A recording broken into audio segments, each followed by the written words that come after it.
A poor girl is kicked out of a car dealership by the manager. "This is no place for beggars," she replies. "I just wanted to see the cars my dad loved so much." A young billionaire sees it all, and upon discovering who her father was, his life changes forever.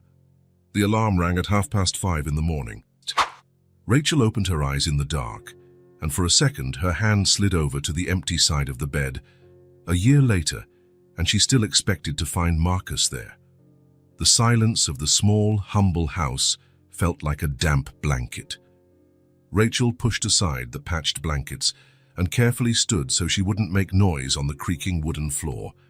She slipped on her worn restaurant uniform and tied her dark hair into a tight ponytail.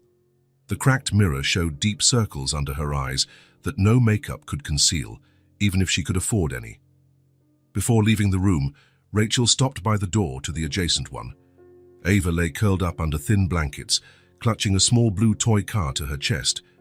The toy, already worn and peeling, was all that remained after nearly everything else had been sold.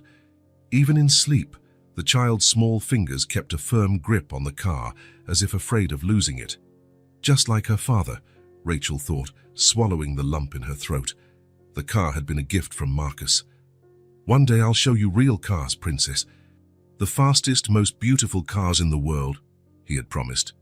It was a promise that would never be fulfilled. Rachel closed the door carefully and went to the kitchen. She opened the nearly empty refrigerator and prepared Ava's breakfast. A glass of milk diluted with water and the last slice of bread with jam. She left a note on the back of an envelope. "Have a great day, my love. Mrs. Patel will pick you up for lunch. I'll be back by 10. I love you very much." On the peeling wall, the bills were piling up, attached with tape to the noisy fridge. 4 months of overdue rent and eviction notices. Cut-off warnings for gas and electricity.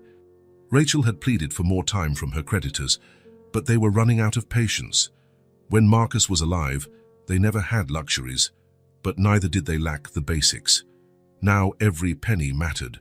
There was no life insurance, no savings. The money borrowed from friends had run out in a few weeks, swallowed by the simple funeral. She grabbed her ripped purse and keys. For a moment, her gaze fell on the cracked picture frame on the shelf, the last photo of the three of them together. Marcus with Ava perched on his shoulders, both laughing as he pretended to stumble. Rachel remembered that day perfectly, the smell of freshly cut grass in the park, the sense that nothing could go wrong. 16 hours a day, 7 days a week. That was how much Rachel worked now. Before Marcus died, she had only been a waitress. His salary as a mechanic paid the bills. Alone and without money to raise their daughter, she started taking on cleaning jobs in a more upscale neighborhood nearby. Thursdays, she cleaned Mrs. Hoffman's house. Saturdays, she organized the Chen's basement. Sundays, she scrubbed the floors at a grocery store. Even so, she couldn't cover all her expenses. The first thing to go had been Ava's school tuition. "It's just for a while," she had explained to Ava, who didn't understand why she could no longer see her friends. Rachel locked the front door of the tiny house with a makeshift latch. The original lock had broken, and the landlord refused to fix it, and walked to the bus stop. The sky was beginning to lighten over the rundown neighborhood. She couldn't afford the bus every day, so she alternated. 3 days of walking, 2 days of taking the bus to spare her blistered feet. Today was a bus day, a small luxury. On the overcrowded bus, Rachel got a seat by the window. She leaned her forehead against the grimy glass, and tears came, silent and quick. She wiped them away with her worn sleeve before anyone noticed. Nobody could know that inside she was drowning. At night, when Ava was asleep, Rachel let herself collapse. Sitting on the bathroom's cracked tiled floor, she cried until there was no strength left in her. The thin walls didn't block sound, and she feared her daughter might wake up and see her despair. But during the day, she wore a brave face. It was the only thing she could give her daughter, the illusion that everything would be okay. The restaurant was already busy when she arrived. Rachel stashed her purse in a locker, tied a stained apron around her waist, and prepared for another day. Forced smiles for tips, heavy trays, irritable customers. It was like starring in an endless play. "Good morning, Rachel. How's little Ava?" asked Diane, the hostess. "She's fine, thanks." "Growing quickly," Rachel answered with a practiced smile. Diane didn't know that after leaving, Rachel would still clean 2 bathrooms and 3 bedrooms at Mrs. Peterson's house, who paid little, but at least gave her a sandwich afterward. A sandwich Rachel would split with Ava at dinner. What no one saw were the times she hid in the pantry, taking deep breaths, fighting off panic, the constant fear that she couldn't make it, or the nights she came home with hands red and cracked from the cheap detergent, stinging as she cooked dinner. Before Marcus died, her hands were soft and he always commented on them. Now they were unrecognizable, just like her life. Over the last few months, Rachel had lost so much weight that her bones were visible under her skin. She ate only half a meal a day, saving what she could for Ava. The restaurant manager allowed her to bring home leftovers. Those leftovers had become her main source of food. "Table 7, called out the chef, pushing 2 plates onto the counter. She grabbed them and walked over. A young couple in love, holding hands. They barely noticed as she placed the food in front of them. A sharp pang hit Rachel's chest. She and Marcus used to be like that, smiling as though sharing a secret. Now all that remained were memories. A small blue toy car a little girl refused to let go of, and rough hands from cleaning other people's houses while trying to keep her own. But when her shift ended, when she opened the door and Ava ran to embrace her with a smile that could light up the world, Rachel found the strength to keep going. For her child, and only her, Rachel kept her head high and fought the darkness. The day would be long, another among so many others, identical and exhausting.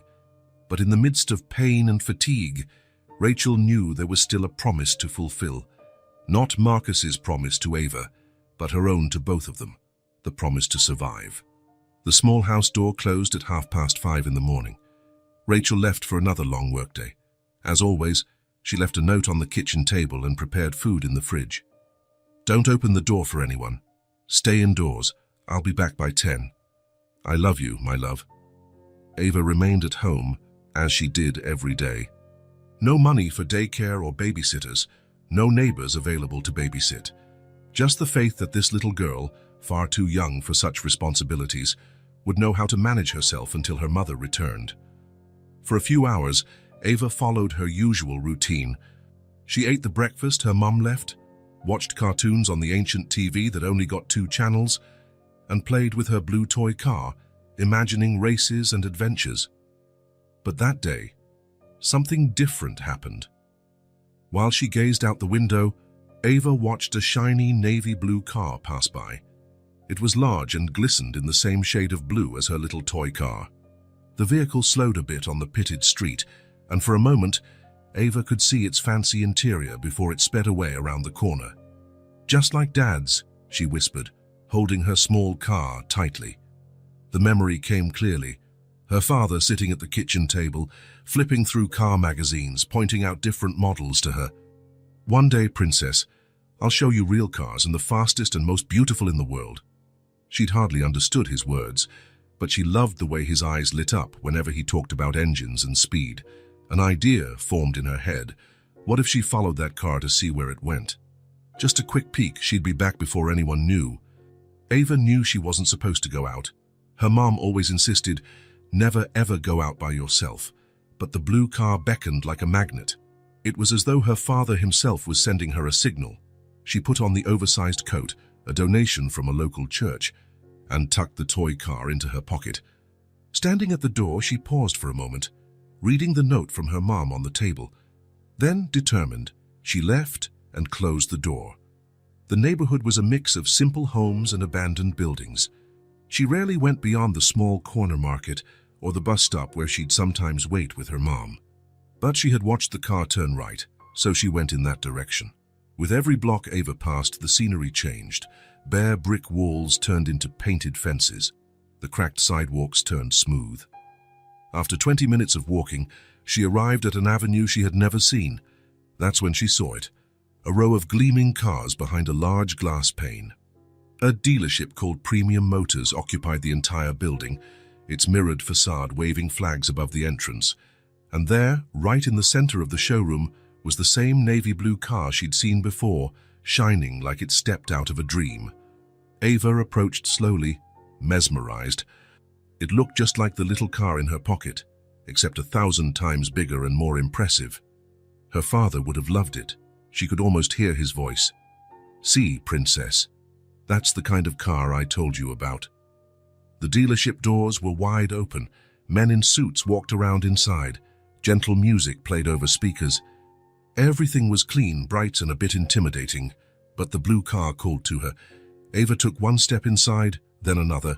No one noticed the small figure in an oversized coat and messy hair. She moved with cat-like caution, hoping not to be seen.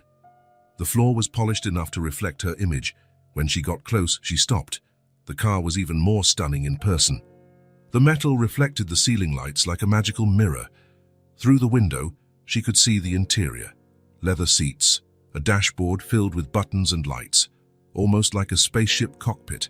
"Dad would have loved you," she said softly to the car, taking her little toy from her pocket. She compared the colors, nearly identical. "Hey, what are you doing here? This is no place for beggars." The harsh voice startled her. Ava turned around to see a tall man in a gray suit walking towards her quickly, a scowl on his face. "Where are your parents?" He looked around, searching for an adult. "I was just looking. I wanted to see the cars my dad loved," Ava explained quietly, clutching her toy. "Looking?" The man scoffed humorlessly. His name badge read, "Dennis Cook, Sales Manager." "This isn't a playground. These cars cost more than your family will ever see in a lifetime." Ava took a step back, her cheeks burning. "You need to leave. Now." Dennis pointed at the door. "We don't have time for stray kids, and don't touch anything. These cars are for real customers." The words hurt more than Ava expected. She hadn't touched anything. She'd only wanted to look. The man went on. "Come on, out. I have important clients coming in. Can't have you making a mess in the showroom." On the other side of the dealership, a younger man entered. He was tall, wearing a suit tailored to perfection, dark hair slicked back. He stopped upon noticing the scene, his cold blue eyes narrowing slightly. Ava started to walk toward the door, shoulders slumped.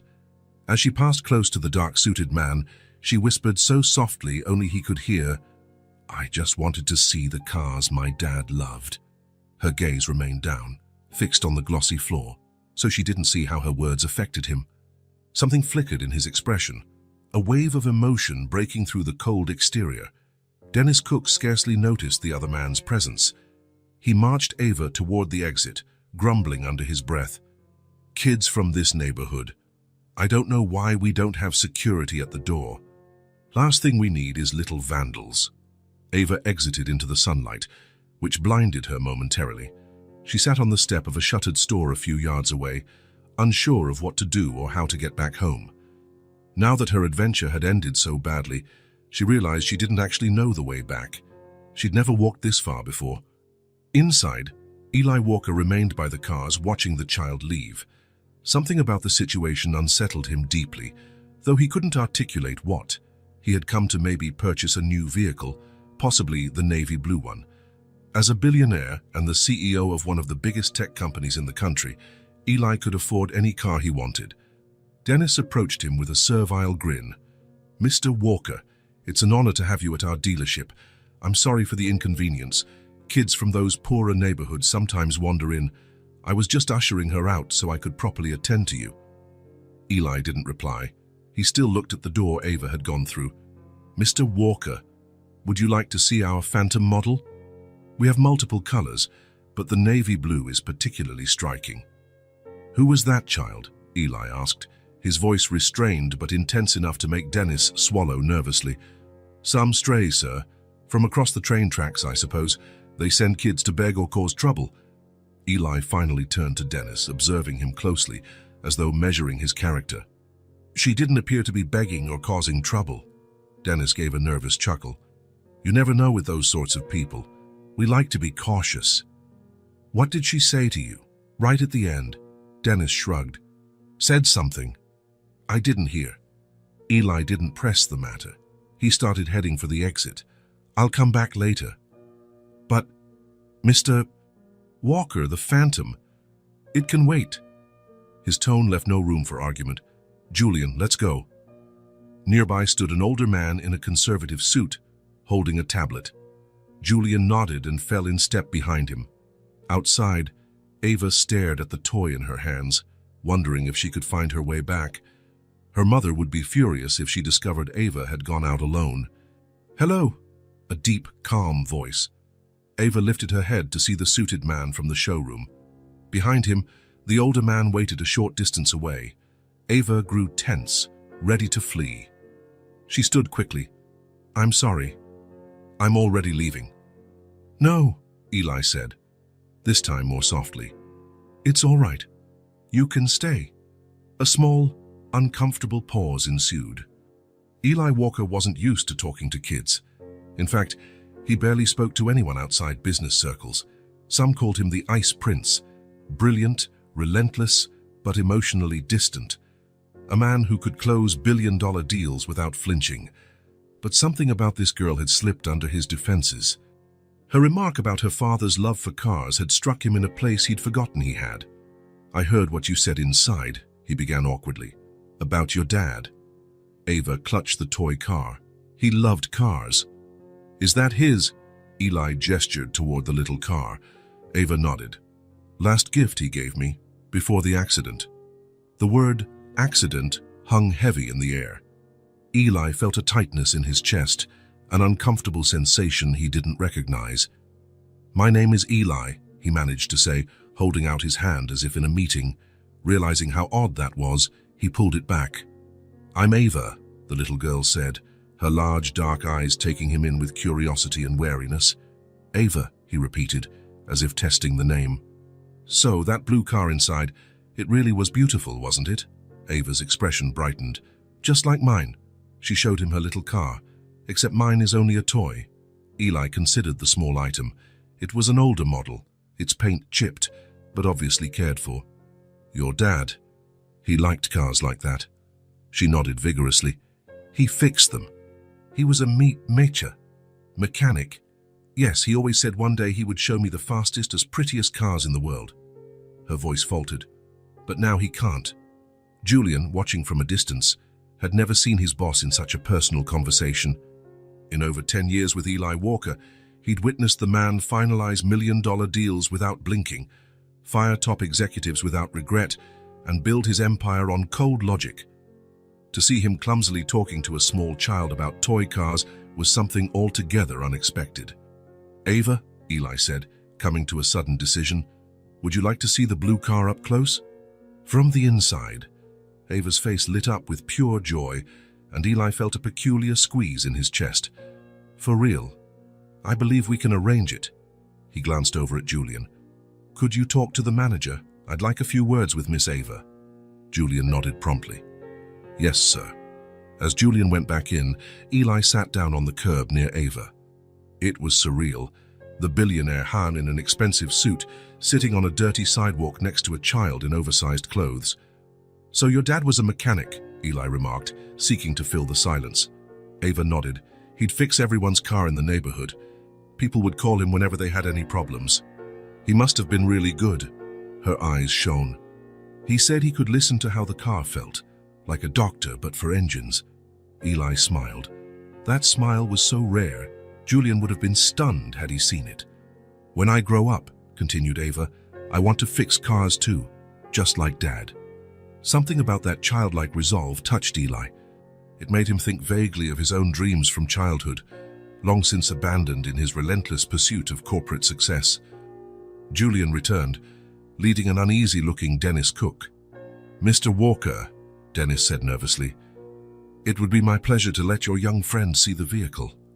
Eli stood and held out a hand to Ava. She hesitated only a moment before taking it. Together, they walked back into the dealership. "We call this model the Phantom," Dennis explained, all smiles now, guiding Eli and Ava to the blue car. "It's our fastest model currently." Dennis unlocked it and opened the driver's side door.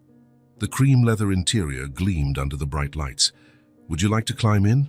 Eli asked. Ava nodded silently. Eli hoisted her onto the driver's seat, much too high for her little legs. She seemed so small up there, feet miles from the pedals, hands gingerly touching the wheel. "My dad would love this," she whispered. He was always talking about cars like this. Eli watched how fascinated she was by every detail on the dashboard, her eyes glowing with that special magic only children have. He sensed a transformation inside himself, like walls beginning to crack. "Could we start the engine?" Eli asked Dennis. Dennis hesitated. "Well, typically we don't do that in here. Let's make an exception," Eli interrupted, the kind of tone that implied it wasn't really a question. Dennis gulped. "Of course." He leaned in to press the ignition button. The engine purred, quiet but strong, and Ava gasped, both startled and thrilled. The entire dashboard lit up, casting colorful reflections on her face. "Wow," she breathed, then placed her little toy on the real car's dashboard. "Look, they match." Another smile from Eli, again that rarity which would have left Julian speechless. For a few minutes, Eli asked Dennis details about the controls, rephrasing them so Ava could understand. She listened intently, asking surprisingly clever questions. Eventually, Ava noticed the dashboard clock. "I have to go," she said abruptly, her face worried. "My mum will be mad if she knows I left the house." Eli nodded and helped her out. "Thanks for showing me your car," he told her, surprising himself with his gentle tone. The girl smiled, a smile that illuminated her entire being. "Thank you for letting me see my dad's car." My dad's car. The phrase hit Eli like a physical blow. A vehicle he had seen only as a sign of status meant so much more to this little girl, a tangible connection to the father she'd lost. "Will you be able to find your way home?" he asked, realizing her situation. Ava looked to the street, showing some apprehension. "I think so." "Julian," Eli called over, "could you escort Ava near her house?" Julian nodded, smiling kindly at the child. "I'd be happy to help, Miss Ava." The girl looked uncertain. "But I can't bring strangers home. My mom told me never to do that," Eli pondered. "Julian can at least walk you close by so you won't get lost." Ava agreed with a slight nod. She started for the door but paused to turn back around. "Mr. Eli?" "Yes?" "Thank you for not being like the angry man."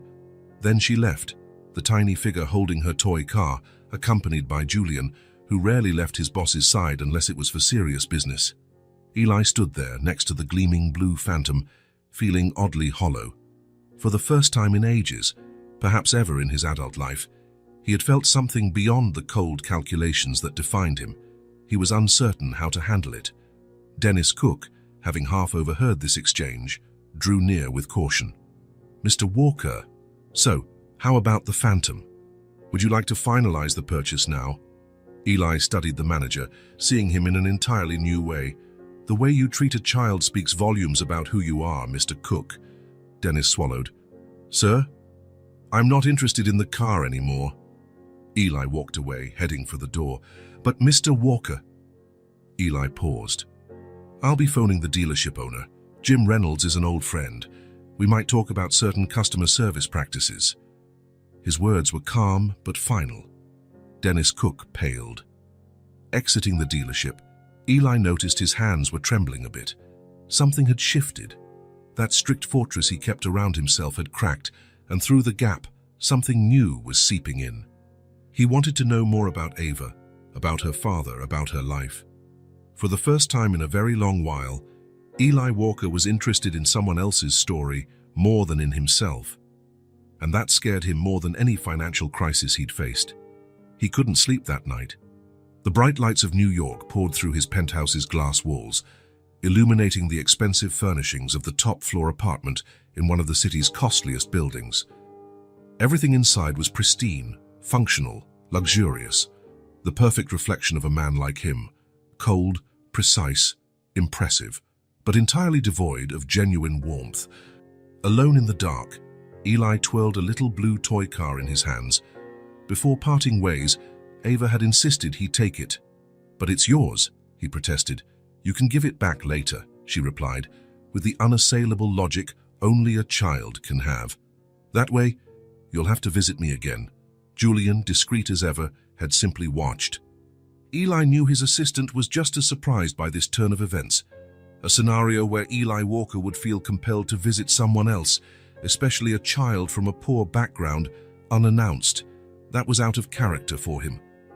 Restless, Eli decided he couldn't wait. He picked up the phone. "Julian," he said. It didn't matter that it was nearly midnight. "I need you to dig up some information for me." Julian didn't hesitate. "Yes, sir, what do you need?" "That little girl from the dealership, Ava. Who she is, who her parents are, everything. I want the details." "Understood. When would you like it?" "Have it on my desk by tomorrow morning." A slight pause. "I'll be there at 8, sir." Eli hung up. He set the toy car on his nightstand, staring at the ceiling. Why had this little girl affected him so profoundly? He was never fond of children, nor did he pay much attention to people outside his business circles. Yet there was something in Ava's eyes, in the innocent way she clung to that precious memory of her dad, in how she viewed the expensive showroom car as a direct link to a father who was gone. Eli didn't understand connections like that. His own upbringing had been shaped by prestigious boarding schools and rarely seen parents, no cherished toy cars or Sunday trips, just constant performance targets. Achievements never good enough. He was already awake by the time the sun rose. After showering and dressing in one of his polished suits, he headed to work. On the drive, he noticed every navy blue car on the road, a color that had never mattered to him until now. Julian was already waiting when Eli arrived, dark circles under his eyes but impeccably dressed, holding a folder of documents.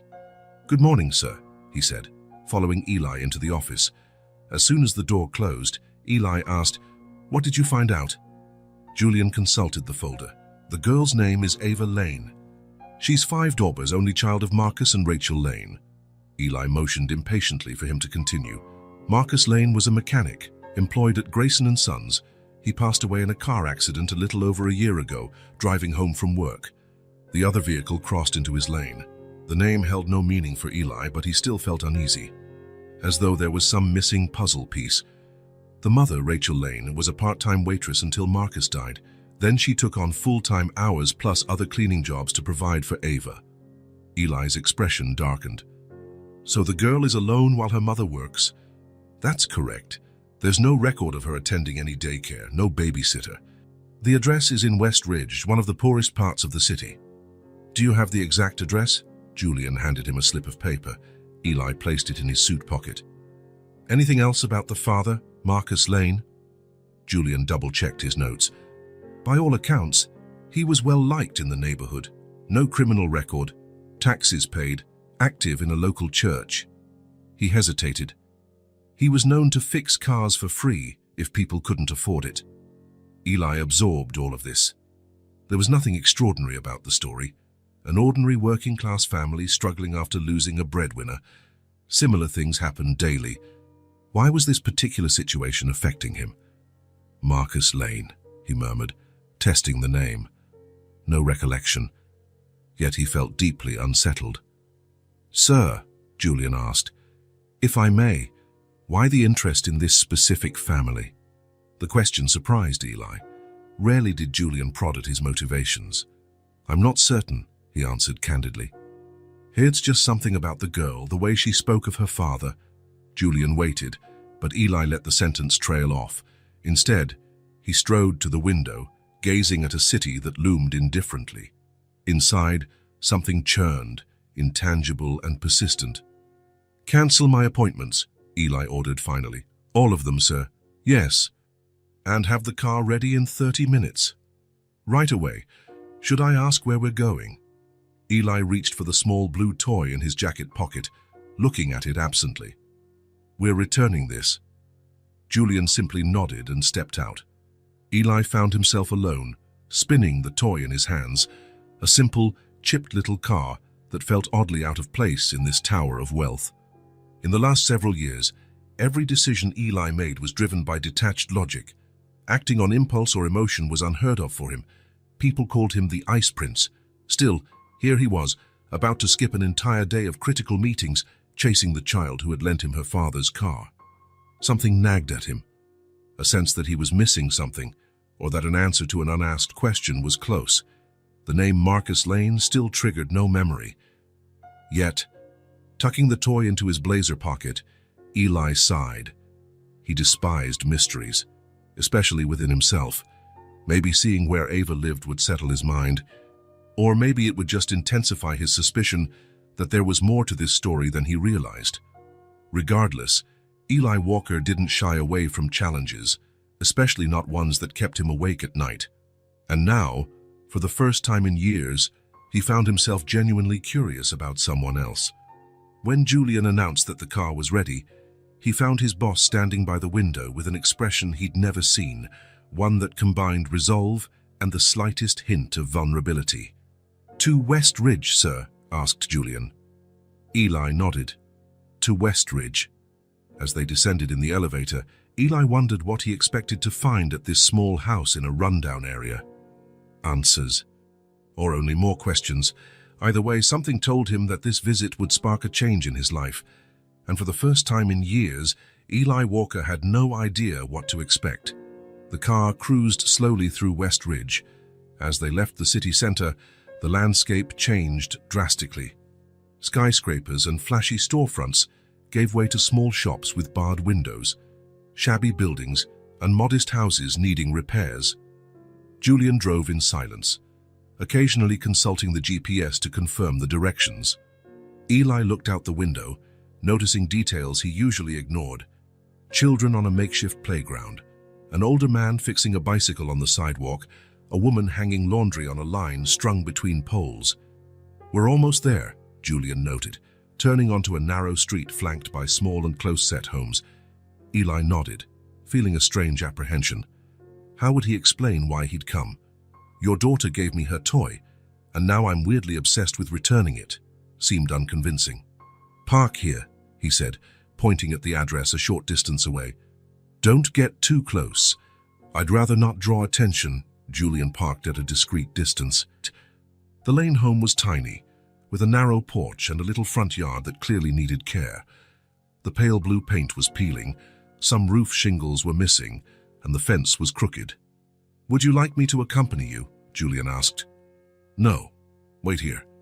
Eli hesitated before opening the car door. This was so unlike him. In his typical world, each movement was carefully calculated. Everything had its cost-benefit analysis.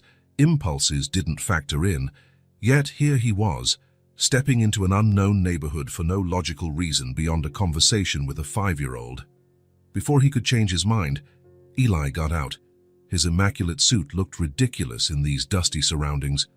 He took a few steps toward the house, then came to a stop in surprise. Ava was sitting on the sidewalk in front of the house, playing with another small blue toy car, even more battered than the one she had shown him. She wore a plain dress, her hair in slightly messy pigtails, and seemed fully immersed in her own world, driving her car along imaginary paths in the cracked concrete and making engine noises with her mouth. For a moment, Eli simply observed her, unsure if he should walk back, but Ava glanced up and instantly recognized him, her expression lit with immediate delight. "Mr. Eli," she exclaimed, hopping to her feet, "you really came." The spontaneous joy in her voice caught him off guard. He was unused to people truly being happy to see him. They were usually polite, wary, or opportunistic, rarely genuinely glad. "Hello, Ava," he said quietly. "Did you bring my car?" she asked hopefully, eyeing his hands. "I did." He produced it from his pocket. "Just like I promised." Ava accepted the toy with great care, as if it were a treasure. "Thank you for keeping it safe. It was my dad's." "I figured," Eli said softly. "So, you have 2 identical cars now?" She shook her head. "This older one," she explained, holding up the toy she'd been using to play. "Dad gave it to me when I was a baby. Then he gave me the other one later, so now I have them both again."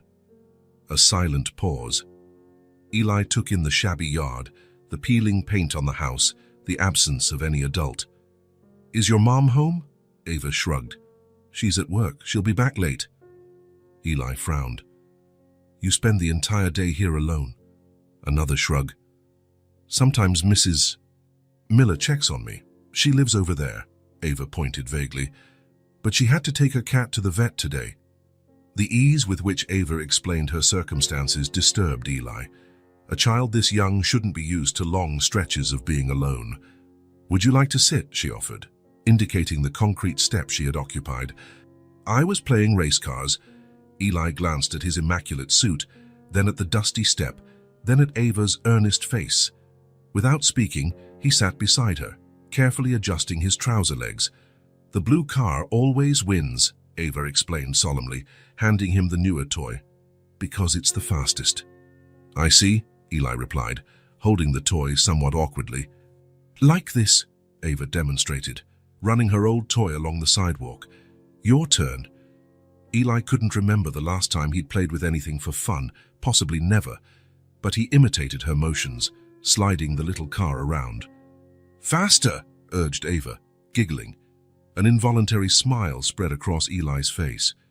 The sound of her laughter, the simple act of moving a toy car on the pavement, the unrestrained innocence of it all.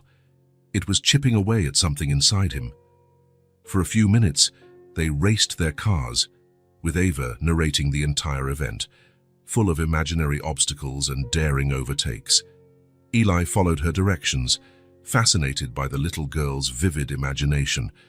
"Did your dad like real cars too?"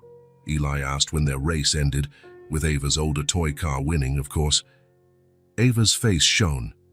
He knew everything. He could hear a car engine and tell what was wrong. It was like magic. "Sounds like he was pretty talented. Mom says he was the best mechanic in town," Ava replied proudly, then lowered her voice as if sharing a secret. "He was a hero, you know." Something in her tone, so certain and admiring, made Eli lean forward. "A hero? In what way?" "He saved people," Ava explained simply. "One time, I saw him bring a man out of a totally wrecked car. The man was bleeding." She frowned, thinking, Dad came home that night with his clothes all bloody. Mom got angry, but then she cried and hugged him a lot. A chill went down Eli's spine. "You saw that?" Ava nodded. "I didn't see him rescue the man, just when he got home. But Dad was always saving people, and cars. Mom says now he's an angel, watching over us from up there." She glanced toward the sky. "You miss him a lot, don't you?" Her smile faded slightly. "Every day, especially when Mom cries in the bathroom. She thinks I don't know, but I can hear." The honesty cut deep. So much sorrow in such a small child's words, and so calmly expressed. "It sounds like your father was a wonderful man," Eli said softly, surprised by the emotion in his own voice. "He was the best dad in the whole world," Ava responded, unwavering. "One day I'll fix cars just like him." Eli studied her tiny hands, so resolute. He'd spent his entire life measuring people by how they could benefit his ambitions. Yet this child had him questioning everything. "I'm sure you'll be a great mechanic," he said sincerely. Ava rewarded him with a radiant smile.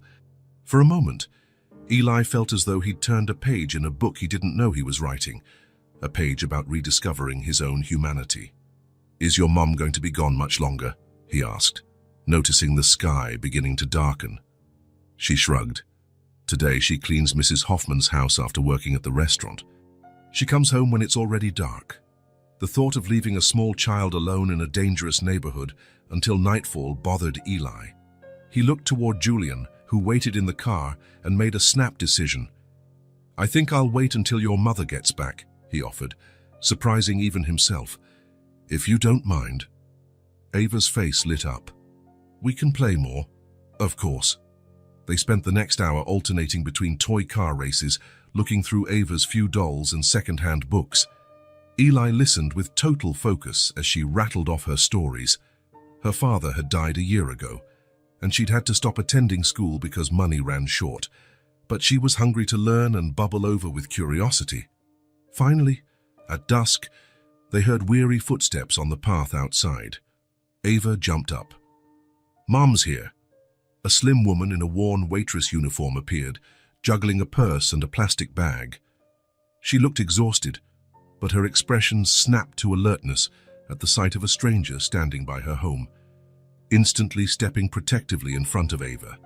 "Who are you?" she demanded, voice full of fatigue and distrust. Eli got to his feet, acutely aware of his expensive suit and how out of place it seemed here. "Mom, this is Mr. Eli," Ava intervened. He's from the blue car place. He brought my toy car back. Rachel frowned with confusion. Eli Walker, he said, offering his hand. I met Overh a few days ago at the Premium Motors dealership. A dealership? Rachel shot a stern look at her daughter. Overh, you left the house? The little girl lowered her head, suddenly shy. I saw a blue car and wanted to follow it. I'm sorry, Mommy. Rachel exhaled wearily. We'll talk about that later. Then she asked Eli, Mr. Walker, I don't understand what you're doing here. How did you find our address? Her guarded tone was understandable. A well-dressed stranger from a fancy dealership in her rundown neighborhood could only mean trouble, or at best, pity she had no use for. I get your concern, Mrs. Lane, Eli said calmly. I can explain everything if we could speak for a few minutes. Rachel hesitated for a good while, assessing him warily, then nodded curtly. Overh, go wash your hands. Mr. Walker and I need to talk. But Mom, now please. Overh went inside, casting a last worried glance at Eli. Are you going to come back? Overh, Rachel chastised. Once the child disappeared, Rachel folded her arms across her chest, defensive. Mr. Walker, I don't know who you are or what you want, but I need to be clear. I don't need charity or... That's not it, Eli said softly. Overh visited that dealership while I was there. The manager treated her badly. I stepped in. We talked about her father, about cars. He paused. She lent me the toy car. I came here to give it back. Rachel arched a brow, unconvinced. And you needed to find out our address to do that. I admit my approach is unusual, but something about Overh, about her story. Eli ran a hand through his hair, a small gesture of nerves he rarely showed. Could we talk inside? What I have to say might be important for you both. Rachel considered him in silence, then sighed. 5 minutes, she said, letting him step in. Only because Overh seems to like you. The house was clean but obviously worn. Furniture was second-hand. The couch had patches. Paint was flaking on the walls. Yet evidence of love was everywhere. Overh's drawings proudly taped up, a little plant by the window, a handful of family photos in old frames. Overh, bring your plate to the kitchen, Rachel called. With Overh out of earshot, Eli spotted a framed photo, a man with a broad smile, holding a younger Overh on his shoulders. He wore a plaid shirt and grinned into the camera. Eli felt the air leave his lungs. His hands started trembling. Mr. Walker, Rachel noticed his reaction, confused. Is something wrong? It's him, Eli whispered, voice suddenly hoarse, pointing at the picture. Marcus, your husband. She nodded warily. Yes, how do you know his name? Eli couldn't tear his eyes from the photo. That face, he recognized it, not from the frame but from a memory buried for 5 years. I met him, Eli managed to say. 5 years ago, he saved my life. Rachel went still. What? Eli turned to face her, tears in his eyes for the first time in years. I had an accident. My car flipped on a back road during a storm. I was stuck inside, bleeding, and the vehicle began to catch fire. He paused, struggling. I thought that was it, that I was going to die there. Overh, who had come to the room unnoticed, listened quietly, her eyes wide. Then someone appeared. It was pouring, so I hardly saw him. He yanked the door open, pulled me out. I remember his hands, strong, calloused, and his voice, telling me it would be okay. Rachel covered her mouth with one hand. Marcus never told me the details. He dragged me away from the wreck, called for help on my phone. I passed out. When I came to in the hospital, he was gone. The paramedic said he wouldn't give his name, just said he had to go home. They called him a good Samaritan. Eli inhaled shakily. I spent years trying to block out that night. The near-death experience terrified me. But when I saw Overh at the dealership, the mention of her dad, the toy car, something started nagging at me. Then seeing that picture, he shook his head in disbelief. It's him. Marcus Lane saved my life. Rachel slowly sank into a chair, like her legs might give out. He came home late that night, I remember worrying because it wasn't like him to not call. He was soaking wet hands with blood on his clothes. Dad was a hero, Ava said softly, stepping closer. I told you. Rachel pulled her daughter into a hug, eyes locked on Eli. Marcus mentioned a few days after that he'd helped someone in an accident, said he didn't even know the person's name, and left when the ambulance arrived. He just hoped the guy in the fancy car made it. It was an Aston Martin, Eli said softly, totaled beyond repair. He never learned who you were, Rachel continued, her voice steadier. But he said he was glad to have been in the right place at the right time. Eli felt a tear slip down his cheek, the first in ages. I owe my life to him. That accident changed me. It made me realize how fleeting life is. I launched my company soon after. It's built a new empire, but he never knew. And he never asked for anything, Rachel murmured, shaking her head sadly. To Marcus, it was just another day, just another person in need. He saved me in every sense, gave me a second chance. Eli's voice was unsteady. I've become who I am because of him. And he never found out, Rachel whispered. To him, it was one more rescue. Dad helped everybody, Ava added, wise in that simple, childlike way. Even when he was tired. A heavy pause filled the air, two lives intersecting in a way neither expected. Marcus Lane, a humble mechanic, linked their worlds forever. He never knew the impact of that night, and now, the man he saved stood face to face with his family. Now I understand why I couldn't stop thinking about Ava, Eli said gently. Why I had this feeling I needed to find her. There are no coincidences, just connections we haven't figured out yet. Rachel gave a faint smile, tears in her own eyes. Marcus used to say there weren't any coincidences, just unrecognized encounters. The weight in the room was palpable, the gratitude, the debt that couldn't be repaid, and the start of something neither had anticipated. Eli barely slept again that night. The revelations pounded in his mind like unrelenting waves. Marcus Lane, the man who saved his life, had a family, a daughter, who were now struggling. He showed up at his office early, sifting through important documents. Julian arrived right on time and was surprised to see Eli already there. Good morning, sir. I didn't expect you in so soon. Eli didn't look up. Julian, I need you to buy some things for me. Of course. Something for the board meeting? No. Eli glanced up. I need toys. Julian blinked. Toys, Mirmar, sir. For Ava Lane, nothing extravagant. A small stuffed animal, a storybook, and a blue toy car. Also, clear my afternoon appointments. Yes, sir, said Julian, recovering quickly from his surprise. I'll see to it. That afternoon, Eli once again headed to Westridge, with a discreet paper bag in the passenger seat. Inside were a small teddy bear, a children's book, and a slightly bigger, more detailed blue toy car than the ones Ava already had, but not fancy or expensive. As he approached the Lane house, Eli felt a knot in his stomach. It wasn't the typical tension before a big negotiation or shareholders' meeting. It was simpler and more primal, the anxious uncertainty of how he would be received. He parked and observed the house in daylight. Its flaws were more obvious now, missing shingles and worn paint. Usually he'd view a property's worth in market terms.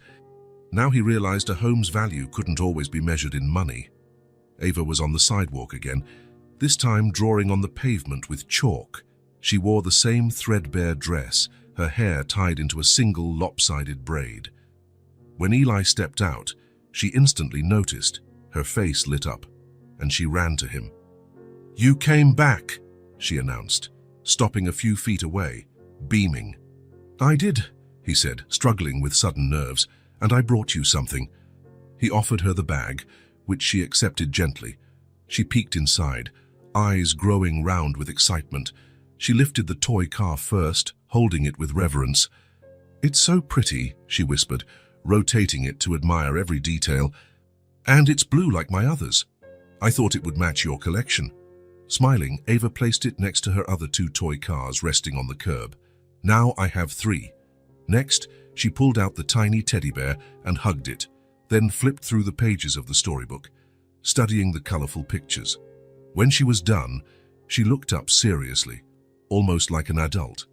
Will you come back more often? The question was simple but laden with meaning. Eli felt it instantly.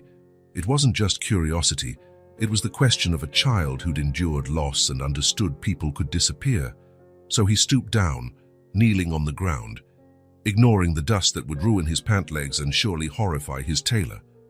I'd like to visit Ava, because your dad saved me, and I want to help you and your mum, not out of pity, but because it's the right thing to do. Ava regarded him with her wide eyes. Promise. Eli knew the weight of promises. In his world, everything was about signed contracts, sealed deals, and guaranteed outcomes. But a promise to a little girl held a different kind of power. I promise, he said, aware he meant it. Movement on the porch drew his attention. Rachel stood at the door, wearing faded jeans and a plain shirt, hair in a messy bun. She looked tired, but her eyes were watchful. Eli stood up, meeting her gaze with genuine respect. He felt the distance between them, not just physically but in upbringing, experiences and privilege. Her distance he felt compelled to bridge. Morning, he said softly, trying not to be imposing. Rachel came down the porch steps, glancing from him to Ava. I didn't expect to see you again so soon.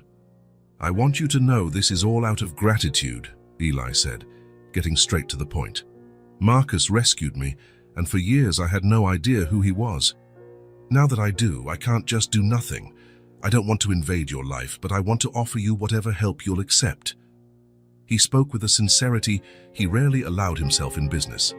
The typical ice prince facade would be counterproductive and insincere here. Rachel studied him at length, seeming to see right through him in a way that made him oddly exposed. Finally, she gave a slight nod. Not a total endorsement, but an openness to the possibility.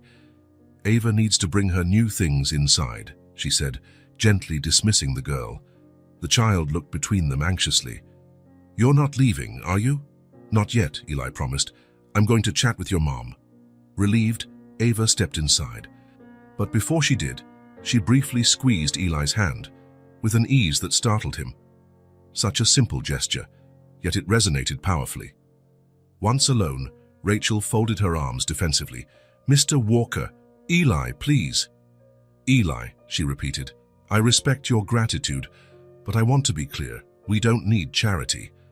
That's not what I'm offering, he said calmly. I'm offering my presence, my time, my attention, the things money can't buy. Her features relaxed slightly. Ava seems to trust you.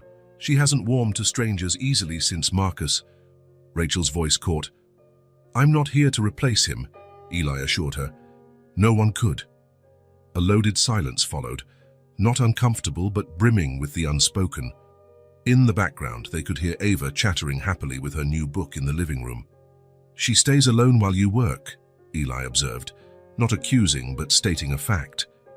Rachel nodded, guilt flitting across her face. No choice. Daycare is expensive. A babysitter too. I've tried, I just can't afford it. I can help with that. We don't want handouts, Rachel repeated, her pride stiffening. It's not a handout to pay a debt, Eli said gently. A debt I can never truly repay. Rachel looked at him, truly looked, for the first time. You're wealthy, aren't you? I don't mean just the car or the suit. I can tell by the way you speak. Eli didn't deny it. Yes, I am. And you want to help us because of what Marcus did. Exactly. Rachel inhaled, thinking, I don't know how to handle this. All I've done this last year is try to survive day by day. There was a dignity in her candor that Eli found admirable. You don't have to decide now, he said kindly. We can take it slow, one step at a time. Ava appeared at the door, hugging her new teddy bear. Mom, can I show Mr. Eli my drawings? Rachel gave a small nod, meeting Eli's gaze again. A quiet acceptance, albeit cautious, allowing this new presence in their lives. I guess we have time for that. So in that modest house, a new bond began to form, not with great fanfare or big declarations, but through simple presence. Eli, a man unused to anything but high-stakes deals, found himself on the living room floor, earnestly looking through a child's drawings. Rachel observed warily at first, but gradually relented, letting the moment unfold. A link was forged that day, silent yet meaningful. Eli's routine gradually changed in a way none of his colleagues could have anticipated. 3 afternoons a week. The CEO, who was known for precise meeting schedules and million-dollar deals, instead parked his expensive car in West Ridge, spending hours with a little girl. At first, he visited briefly. Eli brought modest gifts, a simple puzzle, a small box of crayons, a children's book, never anything lavish, respecting Rachel's boundaries. Rachel observed these changes cautiously. From the kitchen door, while preparing a simple dinner, she watched the two of them on the porch, Eli listening intently to Ava's fanciful stories, answering her endless questions without condescension.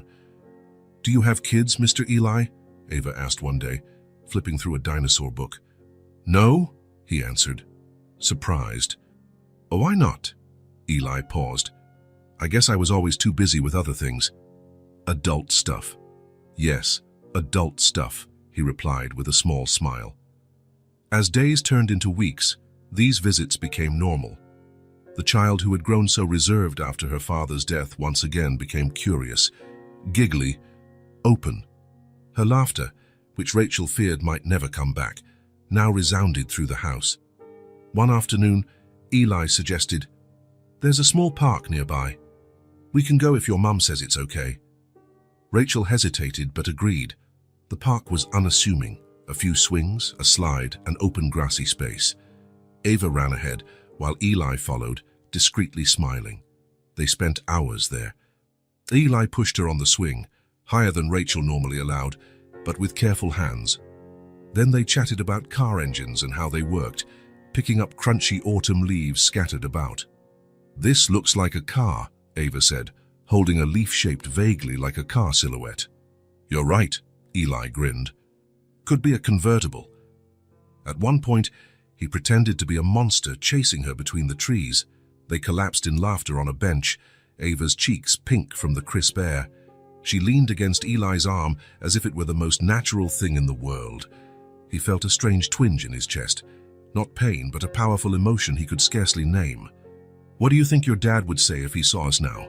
Eli asked without thinking. Ava gazed at the clouds. "He'd say you're a good friend, like he was." The simplicity of that answer rocked him.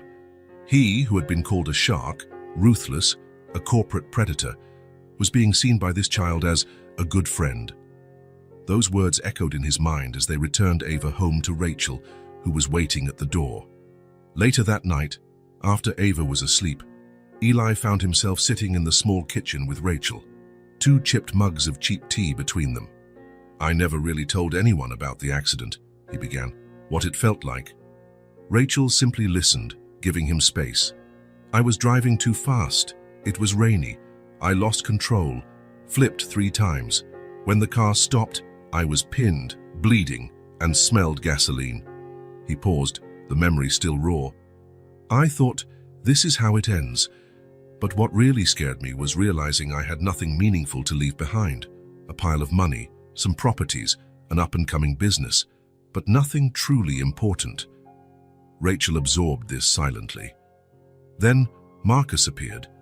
I'll never forget the sensation of someone wrenching open that door.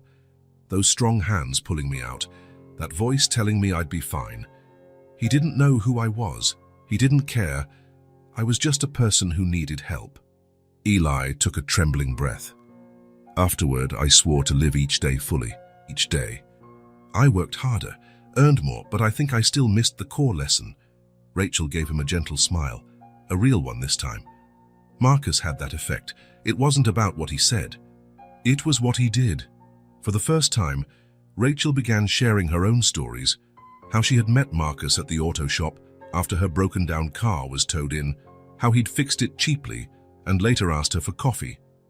She talked about his dream of opening his own garage, about the jokes he'd make on Sunday mornings, about the effortless way he approached life. They shared recollections of a man who'd changed both their paths, one with his life rescued, the other with a love still echoing in the present. "You're not just repaying him," Rachel eventually concluded. "You're continuing what he started." Those words pierced something in Eli. The next morning, in his sleek corner office, he made a decision. Summoning a team of lawyers and accountants, he tasked them with one specific goal: find and clear all the Lane family's debt accrued after Marcus's passing. He did it quietly, respectfully. Funeral costs, overdue bills, late rent, all of it handled discreetly with no conditions attached. Eli knew Rachel wouldn't accept direct handouts, but he also knew these financial burdens weighed her down daily. Finally, he visited Ava's old school.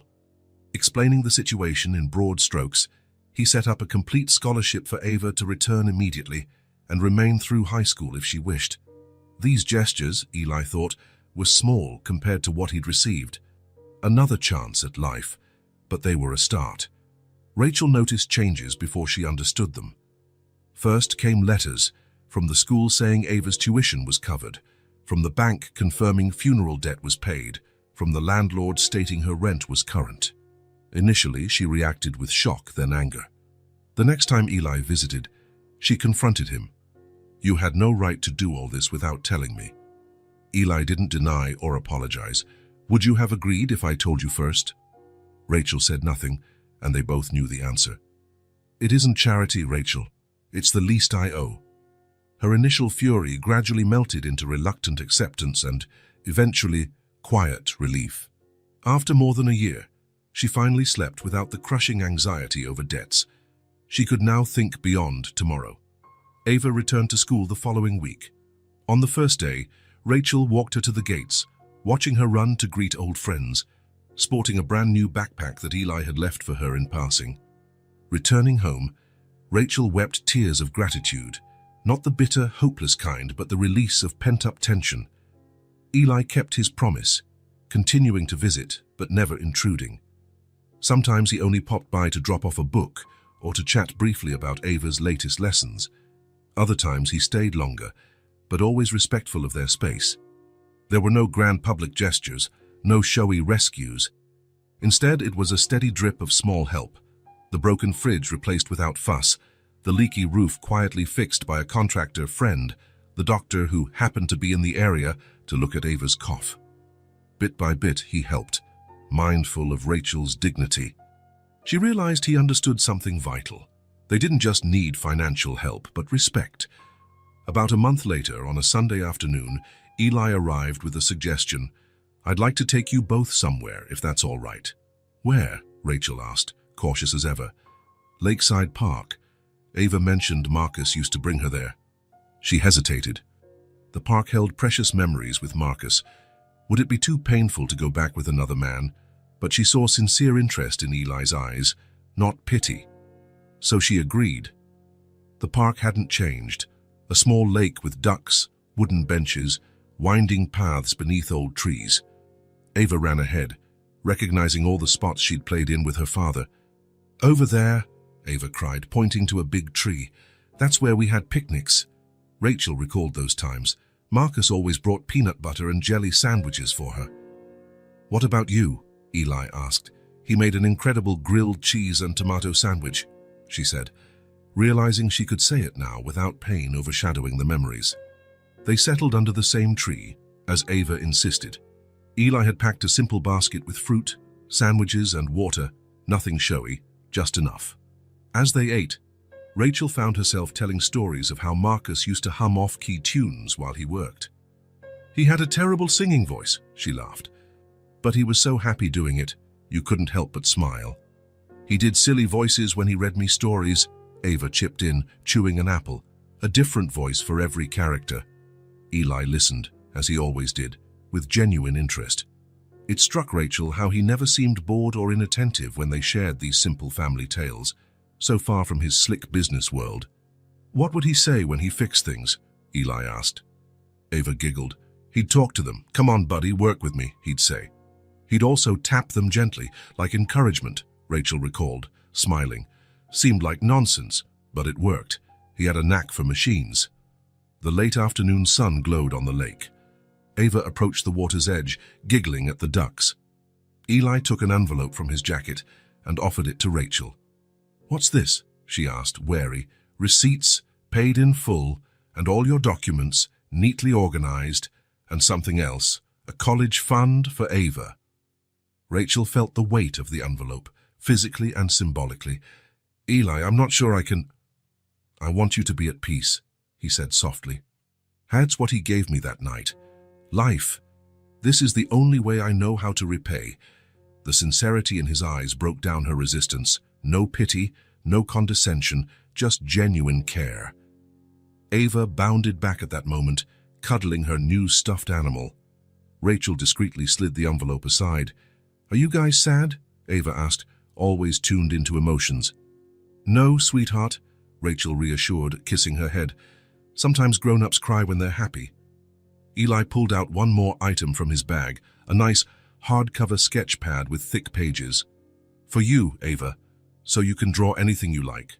Cars, dreams, your story." Her eyes lit up. She ran her hand over the textured cover.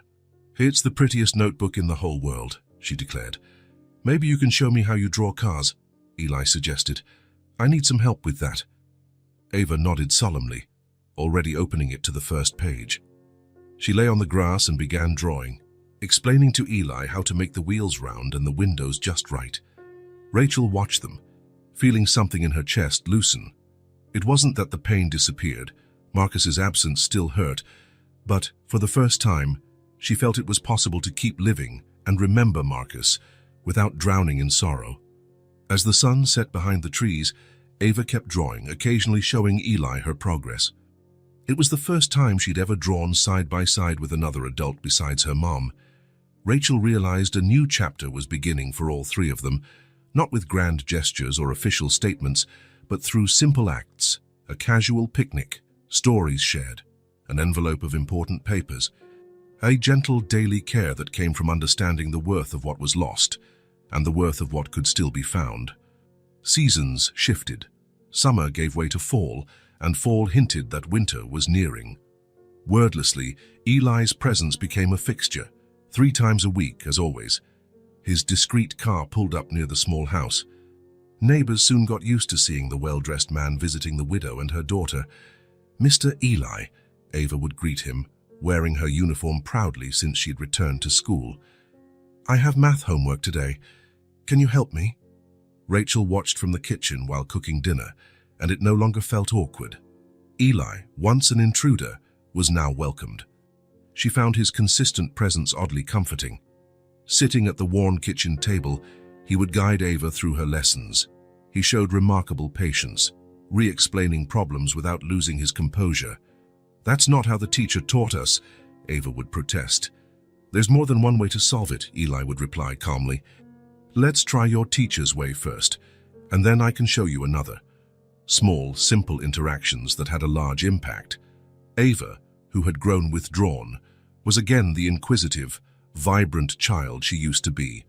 Her laughter, nearly lost, was back and reverberating through their home. Some nights, after Ava went to bed, Eli and Rachel would chat at the kitchen table. She'd talk about her day, her memories, her concerns about Ava. He listened, really listened, a skill that amazed her, given how busy he supposedly was. "What was your life like before you met us?" Rachel asked one evening. Eli paused. "Busy, productive, empty." The sincerity caught Rachel off guard. She knew his public persona well enough from web searches. He was the cold, impeccably dressed CEO with an unyielding reputation. This candidness felt like a privilege. "And now," she ventured, "different, more real," he answered simply, and she didn't push for more. They had come to an unspoken understanding. One chilly Wednesday, Eli arrived with a small box of professional colored pencils that made Ava's face light up. "So many colors," she exclaimed in wonder. "I noticed you're filling that sketchbook fast," Eli said. "I thought you might need these." She nodded. "I want to show you my new drawing." Off she ran, returning with the sketchbook. The first pages were filled with pictures of cars, houses, little stick figures. She flipped to a page in the middle. "I drew it last night," she said proudly. Eli looked at the image and felt something twist inside. It was a bright blue car, larger and more detailed than previous drawings. Inside it were 3 people, a long-haired woman driving, a small child in the back seat, and a man in a suit in the passenger seat. She had labeled it, in her big, unsteady letters, "Mommy, me and Dad's friend. It's really nice, Ava, he said, his voice slightly tight. We're going on a drive, she explained, like that day in the park. Eli could only nod, lacking the right words. He glanced at Rachel, who'd come over to see. Their eyes met. They shared a fleeting moment of mutual understanding. I'm going to keep it forever, Ava said, closing the book gently. Like Daddy's toy cars. Later that night, once Eli had gone and Ava slept, Rachel found the sketchbook. Sitting at the table alone, she opened to the page with the blue car. Mommy, me and Dad's friend. So straightforward, so honest. Tears slipped down her cheeks, but they weren't solely of grief. That phrase captured exactly how she felt. The life they were forging didn't erase Marcus's memory. No one could replace him, but there was room for new connections, new forms of affection, a future that included hope. Marcus would never be forgotten. His place was sacred, yet maybe there was space to keep living. Meanwhile, in his luxury high-rise downtown, Eli also reflected on Ava's picture. Dad's friend, not the rich man, not the benefactor, just Dad's friend, a role that connected him to something more meaningful than wealth or power. Julian noticed changes in his boss. The man who once lived solely for work started blocking off 3 afternoons weekly, no exceptions. The famously cold, inscrutable CEO now sometimes smiled for no apparent reason. The Ice Prince was beginning to thaw. Should I reschedule the Japanese investors for Thursday? Julian asked him once, aware that Wednesday afternoon was non-negotiable. Yes, Eli replied firmly. I have a more important commitment. No explanations, no apologies, just calm certainty. In high-stakes business meetings, Eli remained brilliant and strategic. Yet something had changed subtly. He listened more, interrupted less. He considered the human aspect of decisions, not only the bottom line. In one reorganization talk, he surprised everyone by asking about the families of employees who would be affected. For the first time in his adult life, Eli Walker felt connected to something beyond money and image. He wasn't just repaying a debt. He was learning to open up, to genuinely care, to be present. In his office, among the usual documents and reports, he kept a single framed picture, not of his business triumphs or massive properties, but a copy of Ava's drawing, the blue car with 3 people in it, a daily reminder of the new meaning he was discovering day by day. December came, bringing intense cold and holiday decorations around the neighborhood. Ava insisted on putting up a small Christmas tree at home. Rachel finally agreed. The first time in 2 years she'd felt any desire to celebrate. With Eli's help, they decorated a modest tree with simple ornaments, some handmade by Ava at school. The house felt warmer, more alive, as did they. Rachel no longer woke up with that crushing weight on her chest. She still mourned Marcus, especially in small moments each day, but the sorrow wasn't suffocating anymore. For the first time since Marcus's death, Rachel didn't dread the future. With debts resolved, Ava thriving in school and a calmer routine, she dared to think beyond mere survival. One night after Ava was asleep, Rachel and Eli sat outside on the small porch. The sky was clear, dotted with stars, and the quiet between them was companionable. Rachel clutched a mug of cheap tea mainly for its warmth rather than the taste. Sometimes, she said out of nowhere, I think Marcus would be proud of how Ava's handling everything, of how we're managing to move on. Eli nodded. I'm sure he would. He always said you have to keep living forward, no matter how hard things get. Rachel smiled softly at the memory. And life did get tough, even before the accident. She paused, sipping her tea. Some suppressed memory seemed to surface. Right before the accident, she began, her voice wavering, I found out I was pregnant. Eli silently turned to her, surprised. That wasn't what he'd expected. Rachel stared at some distant point, as if meeting his eyes would make it too hard to continue. I was going to tell him that night. I prepared a special meal, bought the tiniest baby shoes. But then came the knock at the door. The police. Everything changed. Eli said nothing, letting her proceed at her own pace, instinctively sensing the fragility of this confession. After he died, I lost the baby too. "It happened so fast," she said, voice trembling. "I never told anyone, not even my mother. It seemed easier to pretend it never happened." Tears rolled down her face then, not in desperate sobs but as a steady flow, like a dam finally giving way. So it wasn't just one loss, it was two. And I had no idea how to explain that to Ava, to anyone. I just kept it inside. She pressed a hand to her chest, indicating the burden she'd carried for so long. Eli, moved by an impulse deeper than logic, reached out and covered her hand with his. He said nothing, offered no trivial consolations, only presence, the simple but powerful act of staying. Rachel wept silently for a few minutes, tears flowing for both the husband and the child she'd lost. Unspoken pain she'd held in for over a year. That moment brought them closer than either expected, now bonded not just by Marcus's memory, but by the mourning Rachel had faced alone. "I'm sorry," she said finally, wiping her cheeks. "I don't know why I brought it up now." "Maybe it was time," Eli replied gently. She nodded, oddly lighter. "It still hurts. But telling someone helps, somehow." He squeezed her hand softly. "Sometimes, all we can do for someone is stay by their side." "Thank you for staying," Rachel whispered, her voice thick. Ever since losing Marcus and the baby nobody knew about, Rachel had lived in a silent, unending grief. Even while keeping up a brave front for Ava, she existed day to day with no vision for the future. But gradually, Ava's renewed happiness and Eli's thoughtful presence changed that. Seeing her daughter smile and play with Eli infused hope. Rachel found herself waking up with more energy, tidying the house more cheerfully, even cooking Ava's favorite meals. Yet she still felt a restlessness, a sense that she had no role beyond being a mother and living with her pain. Sensing that need, Eli asked her out for a talk a few days later. They strolled through a quiet city park, watching the birds and wind in the trees, and he gently proposed something he'd been planning for weeks. "Rachel, I have a philanthropic project to help families in vulnerable situations. I'm assembling a small team. I'd like you to join me.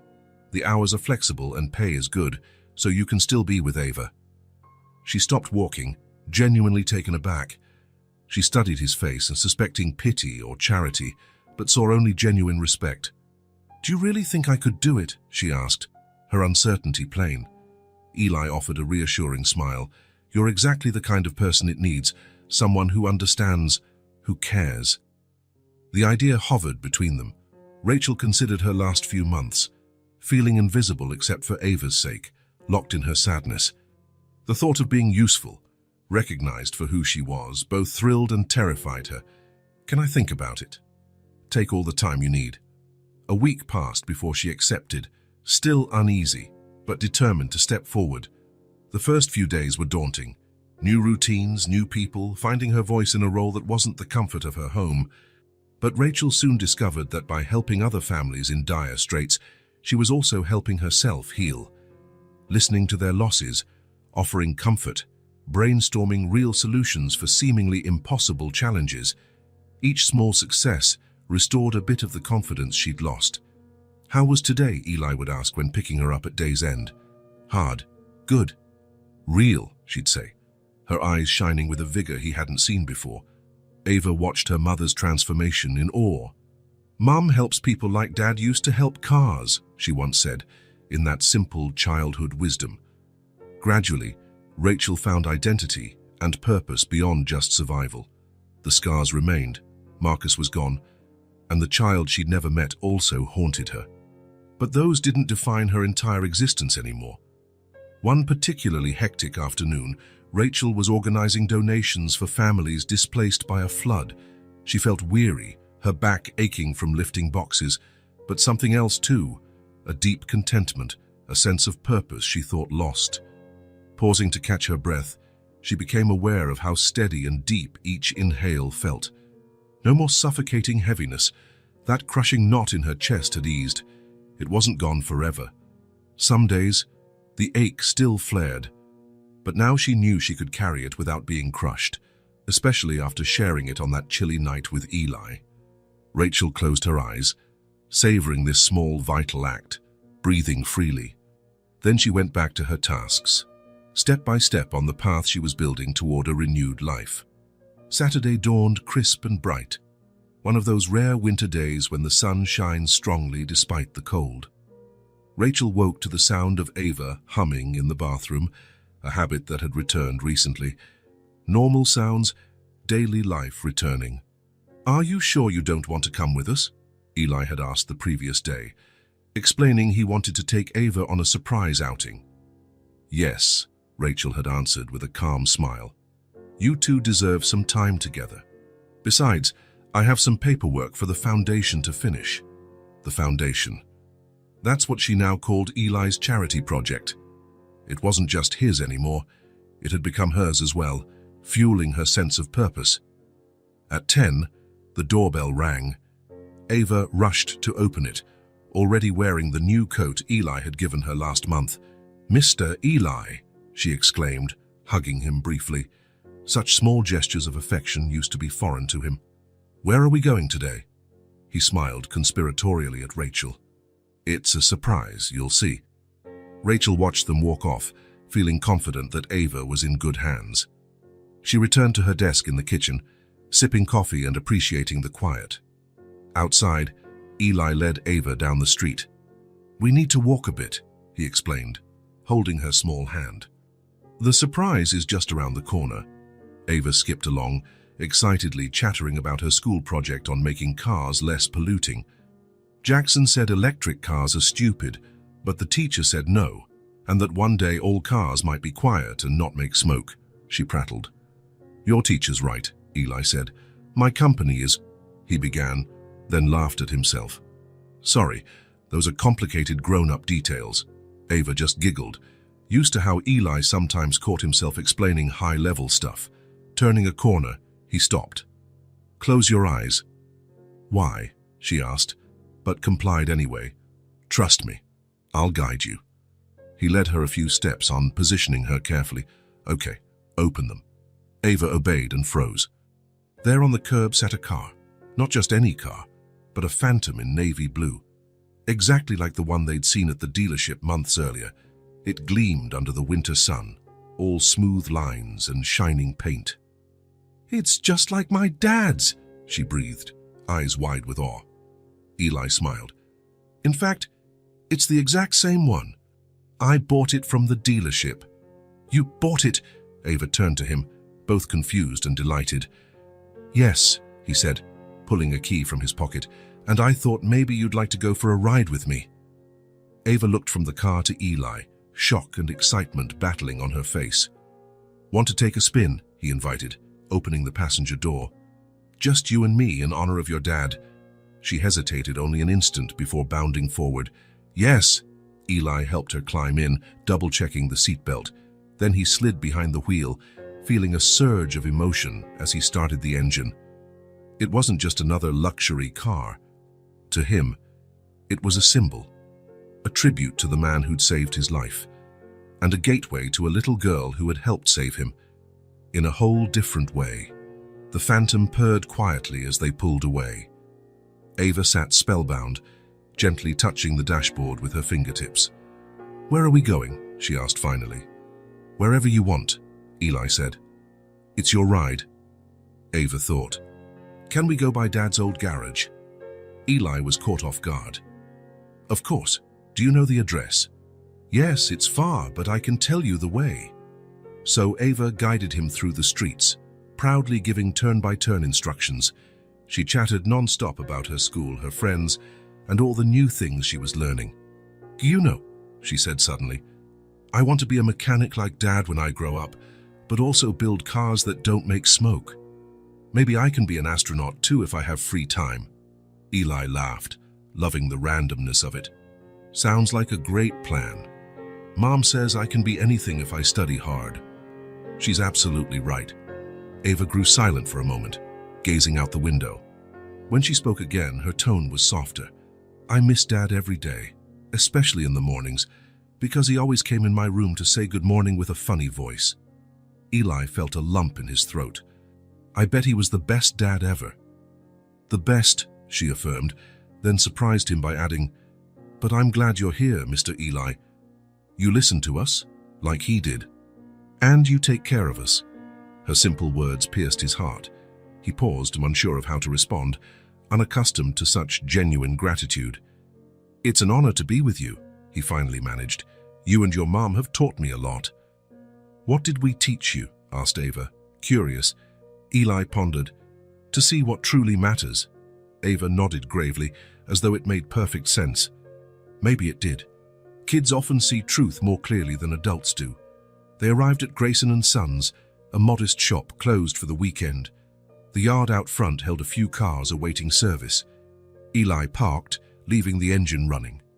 That's where he used to work, Ava said, pointing to a corner of the garage. He had a table in there. Sometimes I sat and drew pictures while he fixed stuff. Eli pictured Marcus there in his element, an ordinary man simply doing what he loved, never suspecting he'd one day save a stranger who would change his family's fate. What do you think he'd say about this car? Eli asked. Ava beamed. He'd definitely want to see the engine first. That's what he did before everything else. We can pop the hood later if you want, her eyes sparkled. We can. Sure, I bet you know more about engines than I do. Pulling away, they cruised aimlessly around the city. Ava fiddled with the radio, finding a peppy station, and they both sang along badly but happily. As dusk crept in, the dash lights glowed gently, reflecting in Ava's wide eyes like tiny stars. She kept talking, telling more stories about her dad, about the new puppy a neighbor had, about her future dreams that now felt possible again. And Eli, behind the wheel of this car he'd purchased for reasons beyond status, realized he wasn't just driving. He was forging a new story, one built from broken fragments that now fit together in unexpected ways. Past memories, future hopes, new attachments. A story that didn't erase what came before, but found a way to build upon it, like a road that keeps going even after a sharp curve. As the Phantom's headlights cut through the gathering dark, Eli Walker, once Ice Prince, once the man who measured life in profit margins, felt truly at peace. Not because he'd cleared a debt, but because in doing so, he'd discovered something far greater, a genuine purpose for that second chance granted by Marcus Lane long ago. And in that quiet hum of the engine, with Ava's chatter filling the car, he knew he was exactly where he needed to be. The road ahead might hold more bends and challenges, but now he had something he'd never truly possessed before, a sense of belonging, of connection, of family. Weeks slipped by, and the vibrant life swirling around the lane home, and in Eli's own heart only grew stronger. Rachel's new job at the foundation thrived. Ava continued to excel in school. Sometimes, Rachel would bake simple treats and invite Eli to share, laughter ringing in that small living room that once felt weighed down by grief. It wasn't that Marcus was forgotten. Quite the opposite, his memory remained a cherished presence, guiding them all in different ways. Every so often, Eli would glance at the photograph of Marcus in the hallway. He'd silently thank the man for giving him the precious gift of life, and for indirectly guiding him to discover the intangible, irreplaceable aspects he'd been missing. Watching Rachel and Ava together, he found a deeper fulfillment than any profitable merger or expensive acquisition had ever provided. Step by step, a broken family found new reasons to hope, and a lonely billionaire found the humanity he'd locked away. And so, on a cold winter morning, a small blue toy car sat on Eli's desk as he prepared for another day. Once an insignificant trinket from a little girl's pocket, it had become a symbol of second chances, the power of small acts of kindness, and the unbreakable bond between a father's memory and those left behind. The wheels of life kept turning, and in that steady rhythm, they all discovered that even the deepest sorrow could be gently transformed into hope and love. If this story touched your heart, subscribe to the channel and turn on notifications so you don't miss the next ones. Leave a like because it helps this story get recommended to more people. See you in the next story.